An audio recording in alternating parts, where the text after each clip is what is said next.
يفضل بانكولولو مفاجأة زخي هو يفرح حبة. دابا السيده عوالة دابا المفاجاه لباك شحال عندك شي مزنزنه. خاصنا نولدو انا وهي بجوج. نديها معايا ونمشي للسبيطار.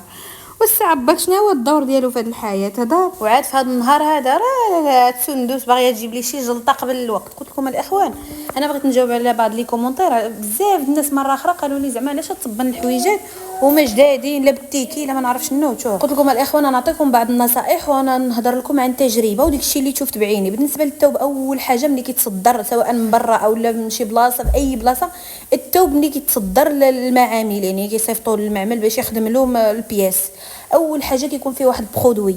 وديك البرودوي علاش كيعملوه باش ديك الثوب ما يرتشاش يعني ما يترشاش اولا ما يغملش.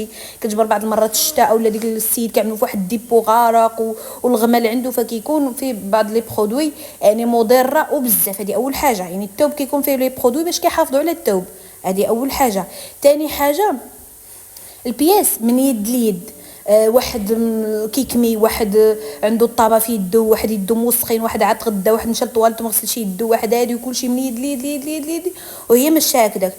زيد هادي ما نعرفش شنو البياس كيطيح راه ماشي كيتخدم في السماء في الهواء راه البياس كيطيح هذا زطم عليه هذا هادي يعني ما يغركمش ديك البلانشه اللي كدار في الاخر وكتجي لك بياسه زعما معاوطه وهذه راه غير كيرقدوا ديك الغبره وصافي. هادشي اللي كاين. زائد بعض المرات كيتهرسوا لهم لي باري في البياس وما كيشوفوهمش. وكنهضر على شنو اسمه بزاف د المعامل راه ماشي اي معمل عنده سكانر د لي باري يعني سكانر. المهم الناس اللي ما عندهمش فكره كتجبر الناس اللي كيخدموا بياس العواز التيتوين كتجبر عندهم سكانر وكيدوزوا كل بياسه في ديك السكانر الا كان شي شوكه كتشد ديك البياسه فهمتي. السكانر كيشد ديك البياسه ولكن ماشي اي معمل عنده سكانر فهمتوا يعني. فلهذا ضروري خصك تقلب البياسه تصبنها هادي. والبيبي كتجبر البشره ديالو حساس يعني الله خرج من كريشه غنعملوا نتينا في الحويجات عامرين غبره هذه يعني. فلهذا نصيحه مني انا صبنهم اصلا كتجبرهم ما خسره والو يعني اش عاد خسر بالعكس. وهذا ما كان. المهم كل واحد وسبحان الله كل واحد وكيفاش كيجي هادشي. كاين كيجي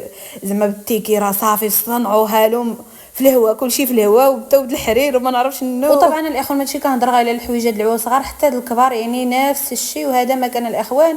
فنصيحه مني لكم فصبنوهم ما تخسروا والو اصلا ما كيكونوش موسخين يعني هي الغبره يعني ما تخسروا والو. فصبنوا الحويجات ديالكم. كنتمنى تكونوا استفدتوا من هذا الفيديو. فوصلنا لهذا الفيديو. السلام عليكم كنحماق عليكم كيف ما العاده.